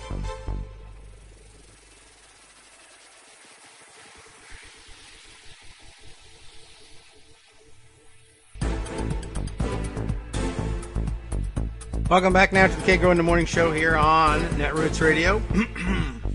Clearing the throat there, clearly something I could have taken care of during the past 2 minutes, but thought I'd burden you with it. I don't know whether I'm adequately getting across what I'm saying, and I maybe I should stop saying it because there's really no actual proof that this is happening. There's only circumstantial, at best, circumstantial evidence that tends to prove that nothing Trump does at any level is trustworthy at any level. And I suppose some people would say, well, you're taking it to the extreme by positing that literally everything is a lie. And there's not necessarily enough evidence to support the conclusion that literally everything that he does is a lie. And I guess, you always will take everything with a grain of salt. So why not take that also? But I guess I'll put it this way. If you were to find out that it was true after the fact, would it surprise you? Like really and truly surprise you to find out that he was signing something that, in however you arrange it, and for whatever reason he's doing it, would it surprise you to find out that he was signing something and then putting out for public consumption a text that purported to be the text of the order he had signed, and then you find out later that there was, at one level, some difference, any difference, between what was released and what was signed. Well, we know that's the case, and it could be in a otherwise benign form, like, I signed this paper, you all saw it, and if you had had an opportunity to examine it personally at the time, you would have found it to be largely identical to the text that was released, but you would find, for instance, that the word separation was spelled wrong on the copy I signed, and it was spelled correctly on the copy eventually released. And we say eventually because, of course, they released the misspelled version, and then they withdrew it and reissued online, anyway, a correctly spelled version. But then everybody noted, ironically, that they had to then go back, and they couldn't just change the text that they had parked at the designated URL online for everyone to examine the paper. They had to delete that URL and start all over again because the misspelling was harvested by their, whatever program it was they used to populate the content on the website, and it harvested the incorrect spelling and made that the URL, which is a comedy of errors in its own right. And indicative of something very seriously wrong, actually, at the White House, because you're not supposed to make these mistakes. But if a White House that you feel confident actually, makes an effort to catch mistakes like that were in place, then you would say it's a simple mistake. Oversight, it means nothing. If it happens all the time because the White House administration in place doesn't care about getting things right, that's an issue. It actually rises to the level of a serious issue for this administration because they're understaffed, they have no people who know what they're doing, and they don't believe, ultimately, that they should have to, quote unquote, know what they're doing. They should simply be able to order the feelings of deplorables to be law or policy going forward. You know, my deplorable people feel like they wish that this was policy, and so therefore it should be. And of course, things don't work like that. And I mean, you know, and I don't even know, I can't even get to this issue because you say something like that and that seems so obvious, but then people actually push back. You'll actually have an op-ed somewhere tomorrow.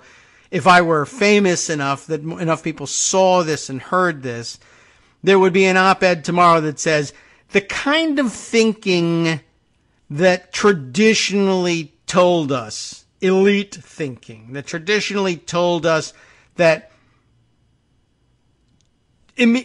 somehow attempting to translate the feelings of deplorable people into actual policy by saying what he said, signed Donald Trump. There, now it's a law.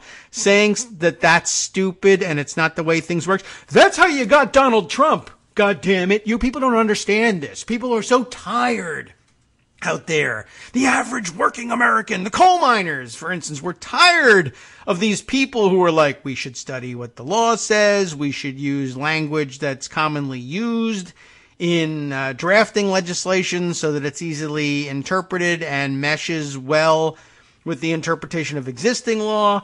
It should be the sort of thing that people trained in writing, reading, understanding, interpreting, and implementing the laws can understand and that are familiar to them. It should be actionable language, all of those things. That's all elitism. Why can't you, and this is just more why don't you justism. Why can't you justism, as I that's the only terminology I can come up with where it's too stupid to have real terminology associated with it.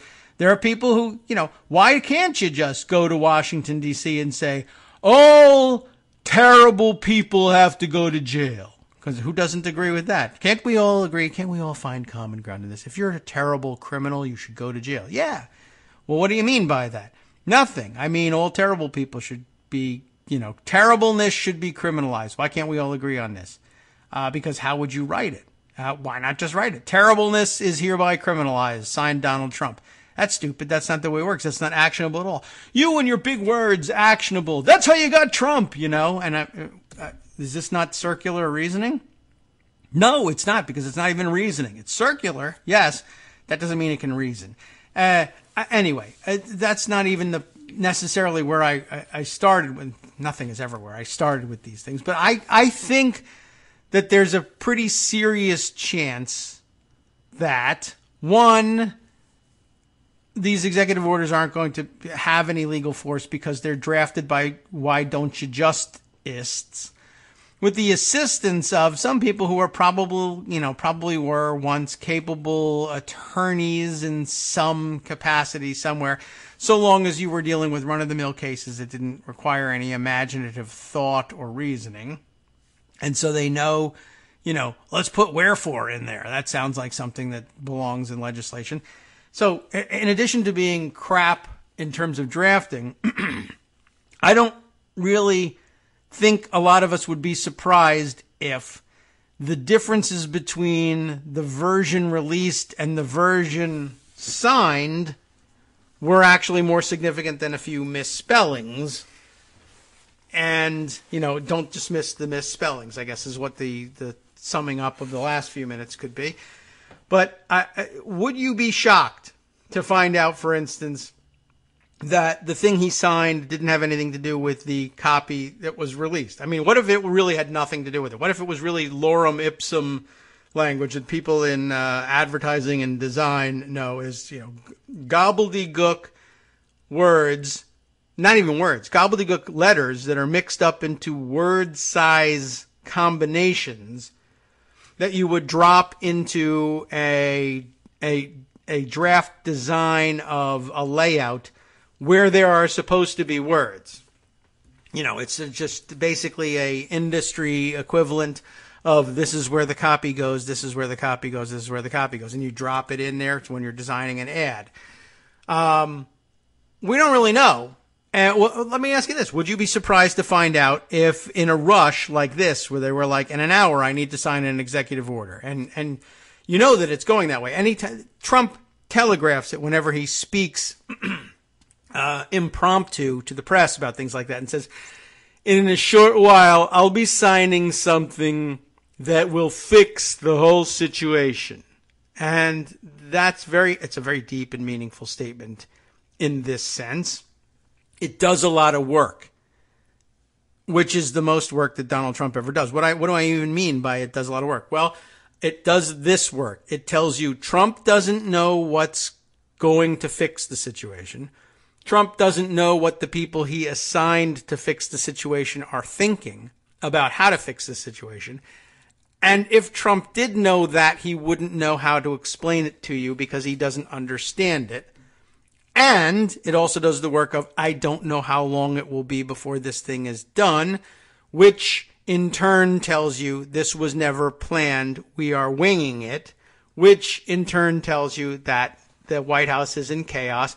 And this thing that they're doing was something they never contemplated having to do. They just, by the seat of their pants, decided, we're in trouble and we need to come up with something. And a competent White House would be able to tell the president, we can't do this today. How long is this going to take? You know what? We can probably get it done for you by noon tomorrow. We can have a decent product. It's a little bit of a rush job, but I think we can hammer something together. But no, in this White House, no, I need it in an hour. I don't care what, it reveals to us we do not care what the policy is. We don't care if the draft is coherent. We don't care about anything. Why don't we care if our draft is coherent? I suppose it would be nice if it was, but why don't we care in the Trump White House if our draft is coherent? Because the policy going forward, in all likelihood, isn't really going to be encapsulated in this purported executive order we purport to sign. And so again, this statement too is doing a lot of work. It may not rise to the level of being an executive order. It might not actually order anybody to do anything. And that is okay too, because I will issue orders eventually. When I have time to sort out what I want, I'll issue those orders. This document will have almost nothing to do with those orders. And in this White House, if it's entirely contradictory, if somebody tapes me calling ICE and giving my real orders later on, and then says, but this is so different from the text that you released in terms of its intent and in terms of the way, the spirit of what was in the text versus the spirit of the verbal orders you given are completely different. This White House will not mind saying, no, it isn't. Or, you're wrong.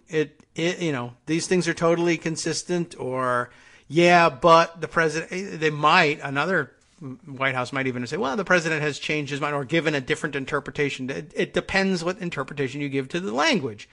Would be an almost normal way of dealing with the situation. But Sarah Huckabee Sanders, for instance, doesn't have those skills. So she would just say, no, it isn't. It's not different. It's totally consistent. And so if you're willing to do that, what's the difference whether the draft is a good one or not? And why bother coming up with tight legal language? And who cares if there's misspellings? And I don't know whether this is constitutional or not, or legal or not, or we don't even know whether there's already a law that says this. But what does it matter? Well, normally you say, well, this is an executive order. It's got to matter. This is a real legal doctrine we're going to be setting here. It has consequences. We'll change it later. Yeah, but people, if you sign this one, you can't simply substitute text. Sure you can. You go in there and you change it. But we released it on the internet already. We put it out. Well, then go back and change that. Alter what it says on the website. But people might have screenshots. So they do. What are they going to do? Sue us over changing our website? Well, yeah, you might actually be able to do that because Presidential Records Act and yada yada. Well, look, have they caught us yet on the Presidential Records Act? How long will it take to adjudicate this thing that it gets to the point where somebody has to actually pay a price of some kind over the Presidential Records Act? I tear up the papers every day. And it's already in the newspapers that I do that, and you've been begging me to stop. And let's just employ people to tape them back together. That's our solution. So, if the website needs to be restored, hire some forensic people or whatever, and they can put the website back together. It doesn't work that way. Well, you know what? My executive order is it does work that way. Well, how am I going to defend that to the president? Just say it is that way. Don't bother me with details. I'm executiving over here. Would that shock anybody to find out that's the way that it really worked? I mean, maybe it would shock the New York Times, but I don't know why. We've been pretty clear about how things actually could be working there, and take a look at what you've got objectively, the evidence that there is for how we know the White House has been working. And then I guess Occam's razor all of this. Does it make more sense that there's just complete chaos and 800 people are running in every direction, but trying their best to follow the law and stick to norms in the face of all the reporting that says we hate norms, and conclusions by the same people who won't even say he's lying, still willing to conclude, well, he doesn't like norms a whole lot. He shatters all the norms. All the norms? Well, not, so far he hasn't, for instance, shattered the norm that business will be conducted in English. That's true. That still stands. So you can't say he's challenged every norm. But, what difference does it make to a guy like Donald Trump and the people enabling him if, this order, there's many things we can do here. How are we going to handle this? Well, let's put out a thing that says fixie, family separation, sis boom ba alakazam, open sesame. All right. The magic words have been said. Well, what's that going to do? Won't our deplorables hate it? No, they won't, because I'll have a rally tonight that says, to hell with all these people. They're animals. Go out and kill them. But, sir, you had an executive order that the fake news, kill the press. Okay, so I'm out of here. That takes care of that situation. What about the next day when I'm not at a rally and the press says, doesn't this really do nothing? No, I can't believe you would say that, says Sarah Huckabee Sanders. Why? Reason, blah, blah, blah. If you can say anything, defend anything, lie as much as you want, and have papers scratching their heads saying, I don't know if we know his motivation here. So we can say he misleadingly says, blah, blah, blah. Now, he's willing to live with that situation forever. He can absolutely run out the clock under those terms. So I don't know. And as I've said for a long time, for instance, even when I thought it should just be used as a delaying tactic in Congress, there was real meaning behind it when I said, we don't know that the things that he's sending to Congress by way of written communication, there's no reason why procedurally you should just simply be accepting them. B, we don't know if they mean what they say. C, we don't know if he really signed them. D, we don't know whether he has any idea what's really in them. Could we look behind that? Does it matter? If it really is his signature, if he actually physically affixed his signature to these papers, does it matter whether he doesn't understand the content of them? Probably not. But it probably does matter at some level. It never did before, because in the 200 plus years of our history, there was never any reason to question whether or not a president had actually affixed his signature to something that had purported to have his signature, even if we knew it was an auto pen signature. But that was because we knew that most occupants of the White House were mentally stable, had perhaps we had a reason to believe that even if they didn't have personal knowledge of what was in there, someone else did, and that was a trustworthy person and had gone through a vetting process that the president was willing to vouch for under his, good offices. But now we don't have any good offices, for one thing. And that's a problem. And two, with a guy who will literally lie about anything, you're on much better ground saying, I need to see you sign this thing. I want to create this physical problem for you and slow you down. You have to come here and sign it in front of witnesses. Well, that's crazy. That's an unnecessary burden. Yeah, lots of things are unnecessary burdens. And we bring them down on people who give us no reason to believe that you're willing to follow any of the norms that other administrations followed that entitled them to the latitude and trust that it takes to run a modern government. Like, we don't have to have you come to the Congress and sign bills in the signing room, at the president's room of the Capitol, just to be sure that you really signed it. And we didn't care with other presidents because there was an apparatus in place that, really honestly, we could have, for all intents and purposes, deemed it to be your signature, because there are people acting more or less rationally, more or less constrained by a system of norms for legal and normal purposes. And that's not happening now. And so now, we're going to have to see you sign things. We think you're literally lying about everything. Well, I need to see every draft of things. You need to keep presidential records for us to know about changes in your drafts, and you're tearing them up. And that only leads us to believe that you're trying to hide something. What other president has given us so much reason to think something as basic as, yes, this is the same text as that, is being hidden from people? Other than the guy who tears things up, though he's instructed not to. Why do you tear things up?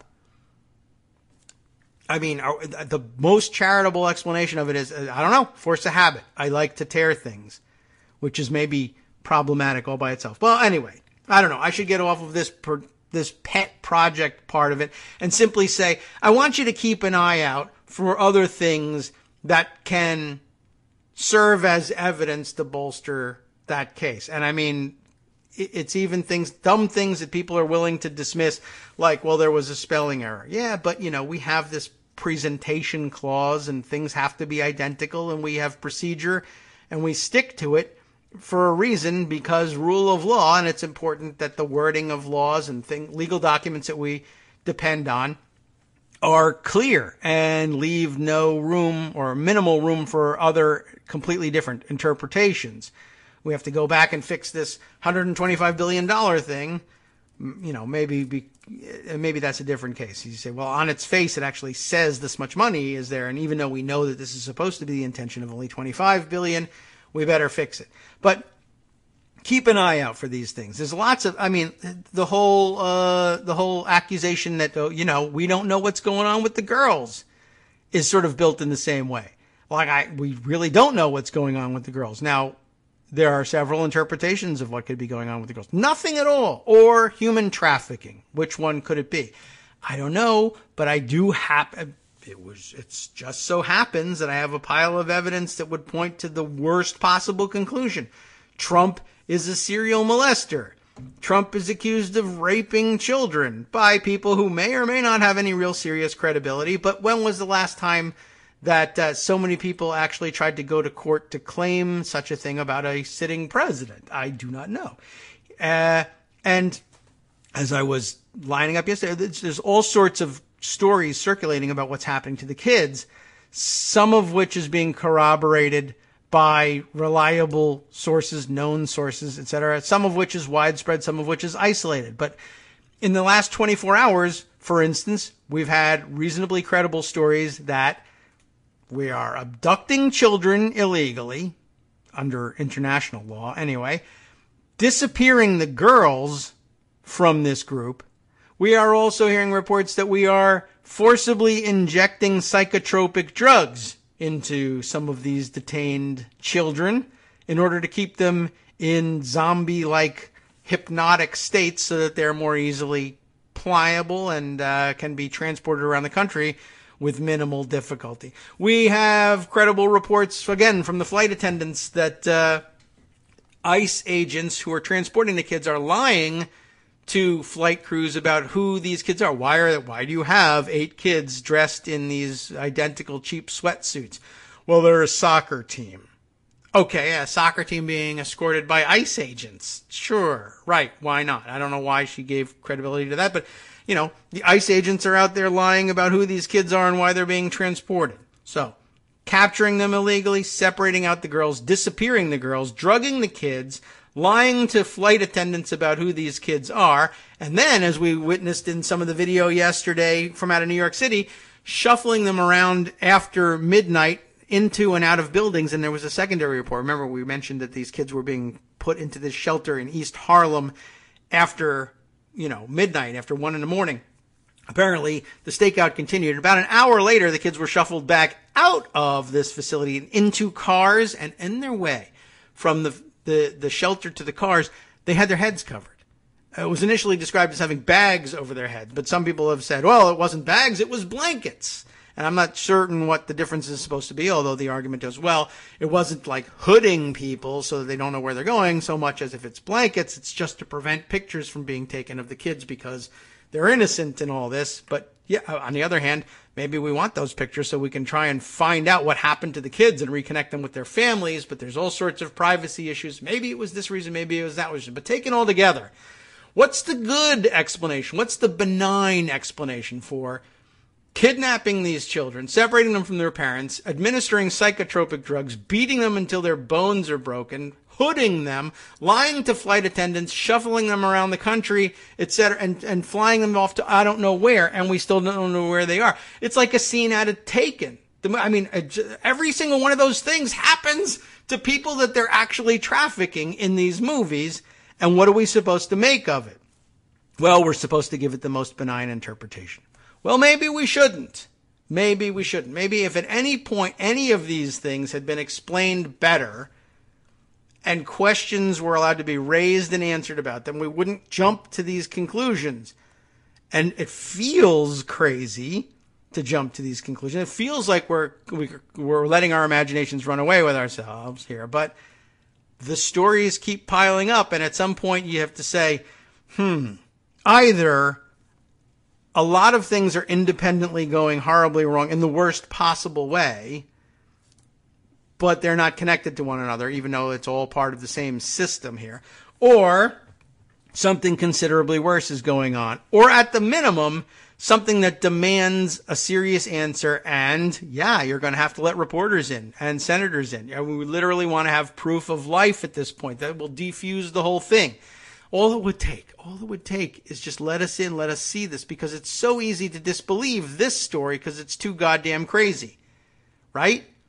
And what's the response been? No. You can't. So what are we to make of this? I don't know. I can't take you any further in all of this, but I don't know what to say. And maybe we'll leave off with Brian Monroe reminding us that this is a good idea. Lots of people should be doing this, and I see photos coming in from around the country. People are staying at airports hoping to bear witness to the arrival of some of these kids, and in the hopes, I don't know what, just that nothing terrible will happen to them in the airport. Maybe that some of them could be identified later on and reconnected with parents, or just letting them know you're not lost in a system that has forgotten about you and doesn't care about you. There are real people here in the country that are trying anything they can think of to hold the government to account for what they're doing to you. And I would encourage you, if you find out that there's such an effort underway in your area, that maybe this is actually a valuable and important thing to do. I appreciate Brian bringing it up. There's lots more that we didn't get to. There's lots more explainers out there. I'm sorry if we didn't get to this one. I know we probably should have taken some time to explain the whole Flores thing. There are some good explainers out there that will make sense of some of the jargony discussion that we had with Armando earlier, and we'll try and provide that to you and maybe revisit it tomorrow. And I'm sorry that I felt like we had to give over so much of the conversation to making the point again about why I'm, so far out there on what I worry about when it comes to this administration. But slowly but surely, we're finding out later on that our worst suspicions were true. And maybe when lives are being held into balance here and they're kids, we owe it to them perhaps to, worry about them a little more than we would otherwise, and be willing to entertain the possibility that the absolute worst is happening to them so that we are moved to action sooner rather than later. Is that a decent explanation of what I've been doing? I hope so. Anyway, you want more news, you want to stick to this subject or more closely, or branch out into other subjects that are probably related but haven't been alluded to yet, I would suggest that the remedy for that is the West Coast Cookbook and Speakeasy with Justice Putnam next, right here. From Daily Kos Radio on networksradio.com. You have been listening to the Kagro in the Morning Show with David Waldman. Big stories that I missed that he's going to cover. Let's jump right down to the bottom here. Trump apparently threw a bunch of Starburst candies at Angela Merkel during the G7 summit. Try and find out why that might have happened. And how about this? Oleg Deripaska's man in Washington, whose last name happens to be Waldman, no relation, likes to visit Julian Assange.